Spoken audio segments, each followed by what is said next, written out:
Halo semua, kali ini aku ingin sharing soal gimana sih caranya menabung walaupun gajinya pas-pasan. Jadi ada 4 langkah yang nanti aku akan sharing. Jadi ini berdasarkan pengalamanku ya. Disclaimer dulu. Jadi aku bukan financial planner, so ini kamu perlu juga nyari referensi yang lain sehingga cocok untuk dijadiin formula yang tepat buat langkah-langkah yang perlu kamu lakukan untuk menabung walau gajimu pas-pasan.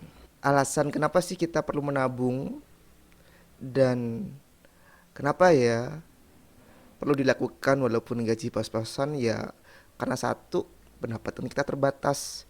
Tapi ternyata dari pendapatan terbatas kebutuhan kita banyak, keinginan kita banyak. Jadi hal-hal yang kita inginkan dan butuhkan tuh ternyata tidak terbatas. So, uang yang seharusnya bisa kita bagi dengan baik ekspektasi kita ternyata nggak bisa. Jadi caranya gimana untuk bisa memenuhi kebutuhan itu? Ya dengan cara salah satunya adalah dengan menabung. Apalagi nih ya kan, kita udah nabung, ah kita udah punya pendapatan kecil, pas-pasan, anggap ajalah UMR di daerah kita sendiri, dan itu perlu dipotong juga karena alasan cicilan, hutang, atau yang lainnya. So gimana ya cara nabungnya ya? Ini beberapa tips yang udah aku lakuin dan ini berhasil. Jadi yang pertama perlu kita lakukan adalah mencatat pendapatan dan pengeluaran, terutama di bagian hutang atau cicilan yang belum dibayar. Kenapa perlu kita catat? Karena kita akan tahu nih pendapatan kita satu bulan berapa misalnya, terus pengeluaran kita berapa selama satu bulan. Kalau buat kamu seorang freelance maksudku, itu kamu juga bisa hitung pendapatanmu setiap project yang kamu dapatkan. Anggaplah aja misalnya dalam satu bulan itu UMR di tempatku ya 2.400.000 misalnya. Jadi UMR sekian, aku akan keluarkan sekian, sekian, sekian.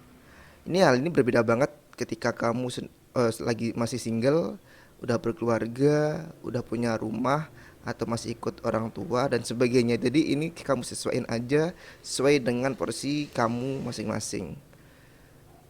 Lalu kita juga perlu catat pengeluaran.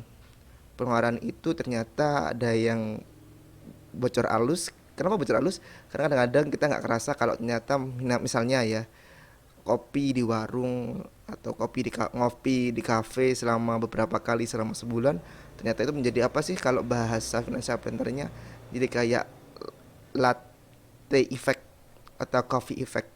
Jadi ya yang mirip-mirip aja sih. Kalau aku sih sukanya lebihnya ke gorengan sih. Jadi nggak kerasa sih 5.000 saben hari atau 5.000 dalam 2 hari sekali. Kalau dikalikan dalam 30 hari kan ya so itu banyak kan. Jadi itu perlu kita catat banget. Semakin detail semakin bagus menurutku. Karena dari itu kita akan tahu nih pengeluaran apa aja yang perlu kita mampatkan, kurangi atau ya udah biarin gitu aja. So, tahap kedua adalah kalau seandainya nih ya dari pengeluaran tadi atau kita catat tuh ternyata pengeluaran kita lebih besar daripada pendapatan atau lebih besar pasak daripada tiang, apalagi dengan cicilan atau hutang kita yang perlu kita bayar saben bulan banyak lebih dari 30% dari pendapatan. So sepertinya perlu langkah kedua yaitu pemasukan atau artian pemasukan tambahan. Artian apa ya, kalau misalnya kamu kerja dari jam 7 pagi hingga jam 4 sore atau sebaliknya dari sore hingga pagi lagi. Jadi waktu-waktu yang ada bisa kamu gunain untuk mencari side job atau tambahan yang lain di luar pekerjaan utama kamu. Jadi misalnya dihitung-hitung nih ternyata waktu yang aku punya nggak bisa untuk mendapatkan apa ya, mendapatkan side job. Artian berarti ada hal-hal yang perlu dikorbankan dalam waktu kita. Entah pengeluaran dikurangin atau pemasukannya dibesarkan atau juga konsumsi kita perlu dikurangi, dibatasi, atau bahkan waktu kita untuk keluarga atau untuk diri sendiri perlu dikurangi. Jadi itu perlu diperhitungkan juga ya. Kalau seandainya ternyata ekspektasi kita terhadap pendapatan yang kita punya ternyata perlu diimprovisasi. Artian apa ya, perlu dikaji ulang atau perlu dievaluasi sehingga bisa stay cool di bulan depan. Langkah ketiga itu kamu perlu menabung lalu investasi. Bedanya apa sih? Jadi beberapa artikel yang aku baca tuh menabung itu dalam jangka pendek dengan produk produk yang menurut bacaan yang aku baca itu hanya untuk cukup jangka pendek. Artinya gini, kita kan nggak mau kan uang yang seharusnya kita dapatkan sekarang itu ternyata di masa depan setelah susah payah menabung ternyata itu nilai uang itu berkurang. Anggaplah nilai itu seperti ini. Kita sekarang beli pecel harga 10.000 satu bungkus, anggap aja gitu. Ternyata setelah 3 bulan ke depan atau 6 bulan ke depan 10.000 nggak bisa beli pecel satu bungkus, harus 12.000 mungkin atau 15.000. Jadi nilai uang yang seharusnya bisa dibeli barang itu yang seharusnya bisa dibeli dengan harga 10.000 ternyata kemudian hari harus dibeli dengan harga 12.000. Jadi menabung oke, karena ini alasan aku bikin konten ini adalah untuk menabung. Tapi kalau bisa yuk kita mulai belajar berinvestasi. Investasi tujuannya buat apa sih? Jadi kayak apa ya, investasi itu untuk kita melawan yang namanya inflasi. Inflasi itu apa sih? Ya kayak tadi. Jadi harga barang setiap periodenya itu akan meningkat dan itu jarang banget turun. Jadi artian apa ya, supaya uang yang kita capek-capek kumpulin nggak bocor gitu aja, dan siapa tahu di masa depan itu akan bertambah dan membantu kita ketika kita menghadapi masalah finansial di kemudian hari.